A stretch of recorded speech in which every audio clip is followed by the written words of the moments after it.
Hello friends, welcome to galaxy study point. आज के जो क्वेश्चन होने वाले हैं एग्जाम के लिए काफ़ी ज़्यादा इम्पोर्टेंट होंगे और ये क्वेश्चन हैं भारत की स्थिति और विस्तार के बारे में। देखते हैं भारत की स्थिति और विस्तार के क्वेश्चन।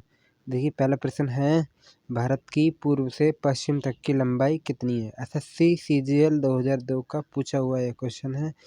तो भारत की जो पूर्व से पश्चिम तक की लंबाई, यानी कि पूर्व से बात करें हम, जो पूर्वोत्तर के हमारे राज्य हैं वहाँ से लेके, और जो पश्चिम में आ जाता है हमारा गुजरात का, तो ये आ जाती है हमारी 2933 किलोमीटर आ जाती है।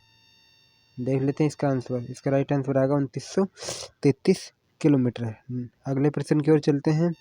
अगले प्रश्न है, भारत की तटरेखा की लंबाई कितनी है। तटरेखा की बात करें तो हम लैंड लॉक जो भूमि है हमारी, लैंडलॉक भूमि, यानी कि जहाँ पे पानी नहीं है। पीसीएस परीक्षा 2012 का पूछा हुआ प्रश्न है, भारत की तट रेखा की लंबाई कितनी है। इसका राइट आंसर आ जाएगा 6100 किलोमीटर, 6100 किलोमीटर। नेक्स्ट प्रश्न की ओर चलते हैं हम। अगला प्रश्न है, भारत का क्षेत्रफल विश्व के कुल भौगोलिक क्षेत्रफल का कितना है। एसएससी स्टेनोग्राफर परीक्षा 2011 का प्रश्न है ये। भारत का क्षेत्रफल है जो विश्व के कुल क्षेत्रफल का कितना प्रतिशत है। इसका राइट आंसर होगा 2.4%, 2.4%। अगले प्रश्न की ओर चलते हैं। भारत के कुल क्षेत्रफल का कितना प्रतिशत भाग पर्वतीय क्षेत्र मध्य समुद्र तल से 2135 मीटर या अधिक ऊंचाई के अंतर्गत आता है। एसएससी सीजीएल परीक्षा 2017 में पूछा गया है। इसका राइट आंसर होगा 10.7%। देखिए, एसएससी बिल्कुल एक्यूरेट प्रश्न पूछता है, ये नहीं कि 10% या 11%। 10.7 है तो 10.7 ही पूछता है। अगले प्रश्न की ओर चलते हैं। अगला प्रश्न होगा, भारत के कितने प्रतिशत भूभाग पर पर्वत और पहाड़ियों का विस्तार पाया जाता है। यानी कि भारत का जो जितना भी क्षेत्रफल है भूमि, उस पर कितने पर पर्वत और पहाड़ियों का विस्तार है। इसका राइट आंसर होगा 29.3। देखिए, इसके लिए 30 भी पूछ सकता था। यदि हम किसी और एग्जाम की बात करें तो वो 30 पूछ सकता था या इसको 29 ही कह सकता था, लेकिन एसएससी जो परीक्षा है वो बिल्कुल एकदम एक्यूरेट क्वेश्चन पूछती है और उसका आंसर भी एक्यूरेट होता है। तो इसका राइट आंसर होगा 29.3%। अगले प्रश्न की ओर चलते हैं। निम्नलिखित में से किस राज्य से होकर कर्क रेखा नहीं गुजरती है। संयुक्त हायर सेकेंडरी यानी कि सीएचएसएल में पूछा गया प्रश्न है ये 2014 में। कर्क रेखा किस राज्य से होकर नहीं गुजरती है। तो इसमें से एक राज्य होगा ऐसा जिससे कर्क रेखा नहीं गुजरती है, तो वो होगा Orissa. Orissa is the correct answer. अगले प्रश्न की ओर चलते हैं। भारत का वह राज्य जिससे होकर कर्क रेखा गुजरती है। इनमें से एक राज्य होगा जिससे कर्क रेखा गुजरती है, तो वो जाएगा Jharkhand. Jharkhand is the correct answer होगा इसका। एसएससी सीजीएल परीक्षा 2016 में पूछा गया प्रश्न है ये। अगले प्रश्न की ओर चलते हैं। भारत का दक्षिणतम बिंदु कौन सा है। बीपीएससी परीक्षा 2013 में पूछा गया प्रश्न है।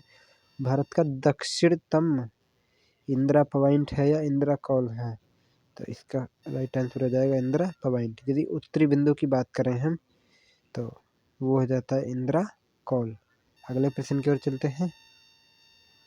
गारो खासी जयंतियाँ, गारो खासी जयंतियाँ पहाड़ियाँ संरचना एवं उत्पत्ति की दृष्टि से निम्न में किसका भाग है। तो ये एसएससी सीएचएसएल परीक्षा 2014 का है। ये है पूर्वोत्तर की पहाड़ियाँ।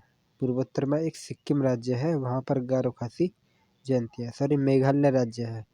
इन्हीं पहाड़ियों की वजह से वहाँ पे वर्षा ज़्यादा होती है। इसका करेक्ट आंसर होगा पूर्वोत्तर की पहाड़ियाँ, पूर्वोत्तर की पहाड़ियाँ। चलिए अगले प्रश्न की ओर चलते हैं। अगला प्रश्न है, निम्नलिखित में से कौन सा तट समुद्र तट का भाग नहीं है। सीएचएसएल परीक्षा 2016 में पूछा गया प्रश्न है यह। देखिए, मालाबार तट ये भी एक पश्चिमी तट का है। कोकड़ तट ये भी पश्चिमी तट का है। जो कोरोमंडल तट है ये पूर्वी समुद्र तट है। तो इसका राइट आंसर हो जाएगा कोरोमंडल तट। अगले प्रश्न की ओर चलते हैं। भारत का पूर्वी समुद्री तट किस नाम से जाना जाता है? एसएससी एमटीएस परीक्षा 2019 में पूछा गया प्रश्न है ये।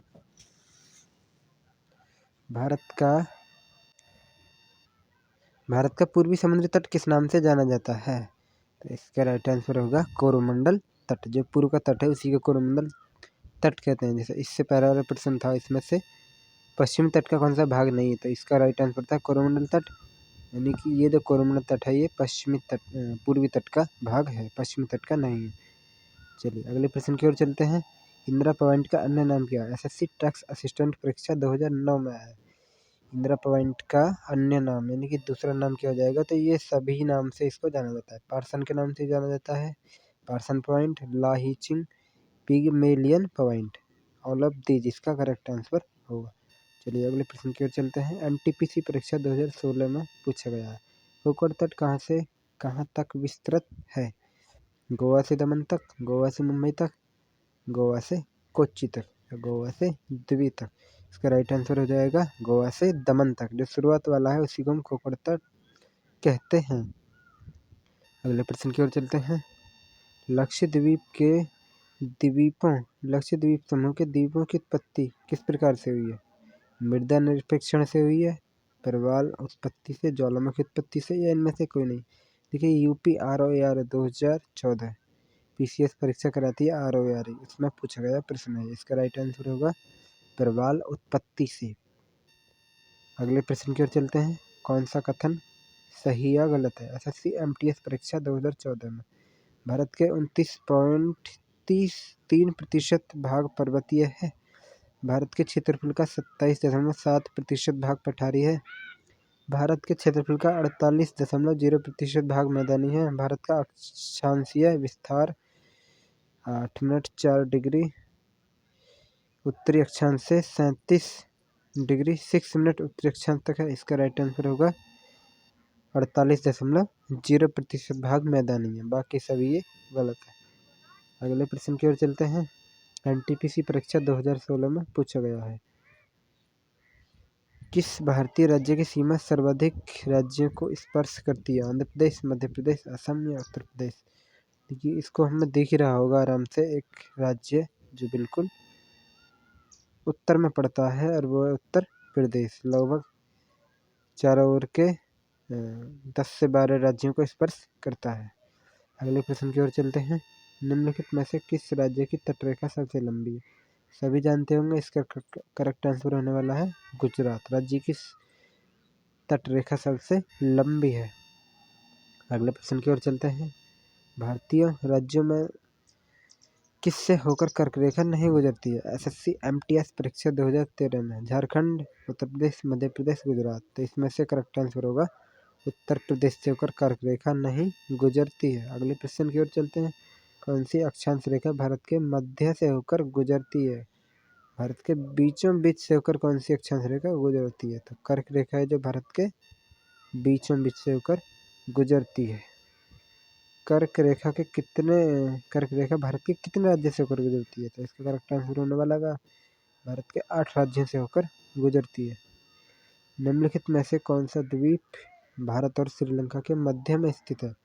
तो एक ऐसा द्वीप है जो भारत और श्रीलंका के बीच में स्थित है, इसका नाम है रामेश्वरम।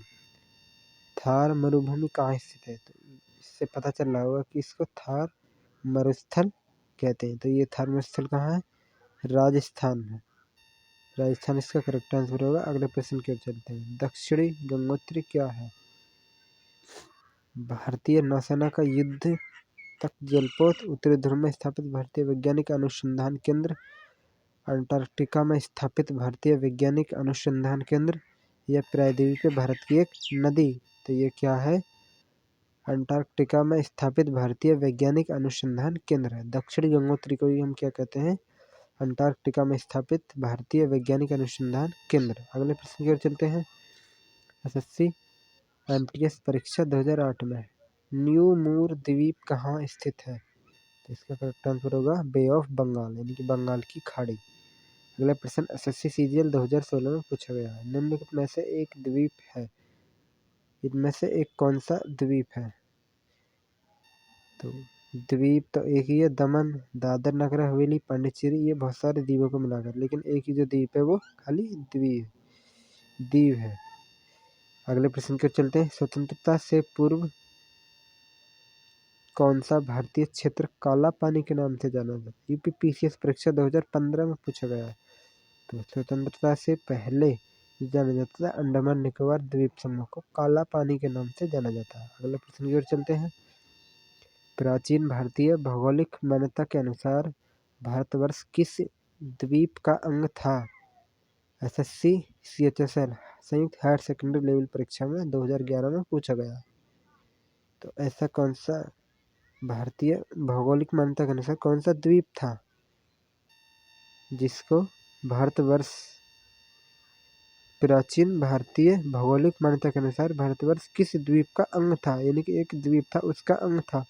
तो यहाँ जम्बू द्वीप है या कांच द्वीप या पुष्कर द्वीप या कुश द्वीप। तो भारत का एक और उपनाम है जिसको जम्बू द्वीप भी कहते हैं। तो इसका करेक्ट आंसर होगा जम्मू द्वीप। अगले प्रश्न की ओर चलते हैं। सर्वप्रथम इंडिया शब्द का प्रयोग भारत के लिए किस भाषा में किया गया था? सभी जानते होंगे, इसका करेक्ट आंसर होगा ग्रीक भाषा। एसएससी सीजीएल 2016 में पूछा गया है। अगला प्रश्न बहुत ही इंपॉर्टेंट क्वेश्चन है, बीपीएससी परीक्षा 2019 में पूछा गया है। निम्न द्वीपों युगों में से कौन सा एक दशांश जलमार्ग द्वारा आपस में पृथक किया गया है? तो इसका करेक्ट आंसर होगा अंडमान और निकोबार द्वीप। अगले प्रश्न की ओर चलते हैं। एसएससी सीजीएल परीक्षा 2012 में पूछा गया प्रश्न, डंकन के पास किसके बीच में स्थित है? देखिए एक जगह है डंकन के पास, डंकन पास एक दर्रा है, किसके बीच स्थित है? इसका करेक्ट आंसर होगा दक्षिणी अंडमान एवं छोटा अंडमान। अगले प्रश्न की ओर चलते हैं। भारत और पाकिस्तान के बीच अंतर्राष्ट्रीय सीमा किसके द्वारा सीमांकित की गई? एसएससी सीएचएसएल परीक्षा 2016 में पूछा गया है। तो ये कौन सी लाइन है भारत और पाकिस्तान के बीच? ये red Cliff line, red Cliff नाम के एक व्यक्ति थे, उन्हें रेखा खींची थी और उन्हीं के नाम पर इस रेखा का नाम रख दिया गया, रेड क्लिफ रेखा। इसका करेक्ट आंसर होगा रेड क्लिफ। अगले प्रश्न की ओर चलते हैं। भारत के सुदूर पूर्व में कौन सा देश भारत के साथ सर्वाधिक लंबी अंतर्राष्ट्रीय सीमा बनाता है? थाईलैंड, वियतनाम, चीन, म्यांमार या बर्मा? चीन या म्यांमार बर्मा? इसका करेक्ट आंसर होगा म्यांमार बर्मा। अगले प्रश्न की ओर चलते हैं। यूपीपीसीएस परीक्षा 2014 में पूछा गया है। भारत एवं चीन के बीच सीमा निर्धारित करने वाली मैकमोहन रेखा निम्नलिखित में से किस प्रदेश के उत्तरी सीमा पर खींची गई है? तो इसका करेक्ट आंसर होगा अरुणाचल प्रदेश में। जैसे हमारे गुजरात और पाकिस्तान में रेड क्लिफ रेखा खींची गई है, इसी प्रकार अरुणाचल प्रदेश में मैकमोहन रेखा चीन के सीमा पर खींची गई है। अगले प्रश्न की ओर चलते हैं। निम्नलिखित में से किस देश के साथ भारत की अंतर्राष्ट्रीय सीमा नहीं है? इसमें से एक ऐसा देश है अंतर्राष्ट्रीय सीमा नहीं है, तो उसका राइट आंसर होगा श्रीलंका। अगले प्रश्न की ओर चलते हैं। कौन सा देश भारतीय उपमहाद्वीप के अंतर्गत शामिल नहीं किया गया? आईएएस प्री परीक्षा 1997 में पूछा गया प्रश्न है। इसका करेक्ट आंसर होगा श्रीलंका को भारतीय उपमहाद्वीप के अंतर्गत शामिल नहीं किया गया, क्योंकि उपमहाद्वीप का मतलब है जो तीनों ओर से पानी से घिरा हुआ, लेकिन श्रीलंका चारों ओर से पानी से घिरा हुआ। अगले प्रश्न की ओर चलते हैं। वर्तमान में भारत के किस स्थान को सफेद पानी के नाम से जाना जाता है? बीपीएससी परीक्षा 1994 में पूछा गया है। सफेद पानी के नाम से सियाचिन ग्लेशियर को जाना जाता है। अगले प्रश्न की ओर चलते हैं। जम्मू कश्मीर राज्य का वायसराय चीन का अधिकारी क्या कहलाता है? बीपीएससी परीक्षा 2000 में पूछा गया है, तो वो कहलाता है अक्साई चीन। अक्साई चीन इज द करेक्ट आंसर। अगले प्रश्न की ओर चलते हैं। निम्नलिखित में से कौन सा स्थान भूमध्य रेखा के निकटम स्थित है? भूमध्य रेखा के निकटम स्थित कौन सा स्थान होगा? रामेश्वरम, इंदिरा पॉइंट या इंदिरा कॉल या केप केमोरिन? तो इसका करेक्ट आंसर होगा इंदिरा पॉइंट, क्योंकि इंदिरा पॉइंट नीचे है और इसके पास में ही भूमध्य रेखा गुजरती है। अगले प्रश्न की ओर चलते हैं। भारत की मुख्य भूमि को रामेश्वर द्वीप से कौन अलग करता है? उत्तराखंड पीसीएस प्री परीक्षा 2016 में पूछा गया है। तो इसके लिए पम्बन चैनल अलग करता है। अगले प्रश्न की चलते हैं। भारत का दक्षिणतम स्थान इंदिरा पॉइंट निम्नलिखित में से कहाँ स्थित है? एसएससी सीजीएल परीक्षा 2015 में पूछा। अगला प्रश्न है। भारत का दक्षिणतम स्थान इंदिरा पॉइंट निम्नलिखित में से कहाँ स्थित है? एसएससी सीजीएल परीक्षा 2015 में पूछा गया है। तो ये जो स्थान है इंदिरा पॉइंट, ये अंडमान निकोबार द्वीप समूह में स्थित है। अगला प्रश्न है। आदम का पुल निम्नलिखित में से किन दो देशों के बीच स्थित है? यानी कि किन दो देशों के बीच मध्य स्थित है? लोअर प्री परीक्षा 2015 में पूछा गया प्रश्न है। इसका करेक्ट आंसर होगा भारत एवं श्रीलंका के बीच आदम का पुल स्थित है। अगले प्रश्न की ओर चलते हैं। इंडियन स्टैंडर्ड टाइम और ग्रीनविच मीन टाइम कितना अंतर होता है? उत्तराखंड लोअर प्री परीक्षा 2011। करेक्ट आंसर होगा 5 घंटे 30 मिनट का अंतर होता है। अगले प्रश्न की ओर चलते हैं। भारत का ध्रुव दक्षिणी भाग की भूमध्य रेखा से दूरी कितनी है? जो भारत का ध्रुव दक्षिणी भाग है, इससे भूमध्य रेखा की दूरी कितनी है? मध्य प्रदेश प्री परीक्षा ऑप्शनल हिस्ट्री 2010 में पूछा गया है। तो इसका करेक्ट आंसर होगा 876 किलोमीटर। अगले प्रश्न की ओर चलते हैं।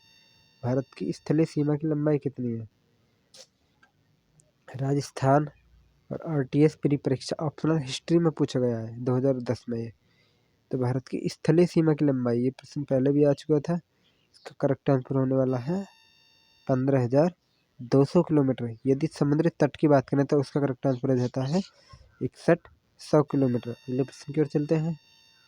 द्वीप सहित भारत के तट रेखा की लंबाई कितनी है? तो इसका करेक्ट आंसर होगा 75,16.5 किलोमीटर। अगले प्रश्न की ओर चलते हैं। भारत की सबसे लंबी अंतर्राष्ट्रीय सीमा किस देश के साथ है? तो इसका करेक्ट आंसर होगा बांग्लादेश। अगले प्रश्न की ओर चलते हैं। सबसे छोटी स्थलीय सीमा भारत के किस देश के साथ है? तो इसका करेक्ट आंसर होगा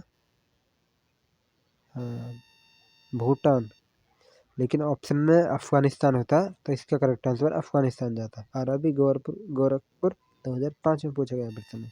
अगले प्रश्न की ओर चलते हैं। भारत का कौन सा भू आकृति विभाग प्राचीनतम है? एसएससी सीजीएल 2002 में पूछा गया प्रश्न है। प्रायद्वीपीय पठार, इसका करेक्ट आंसर होगा। न्यूमूर द्वीप किन दो देशों के मध्य विवाद का कारण है? एसएससी एमटीएस परीक्षा 2002 में पूछा गया प्रश्न।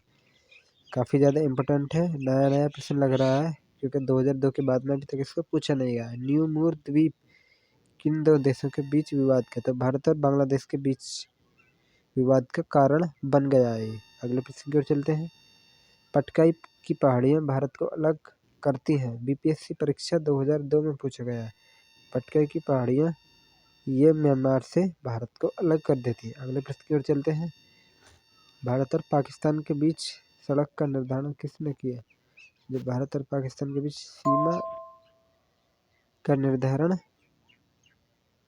किसने किया था? ऐसे सीजीएल परीक्षा 1999 में। तो वही है रेडक्लिफ जिन्होंने वो रेखा खींची थी।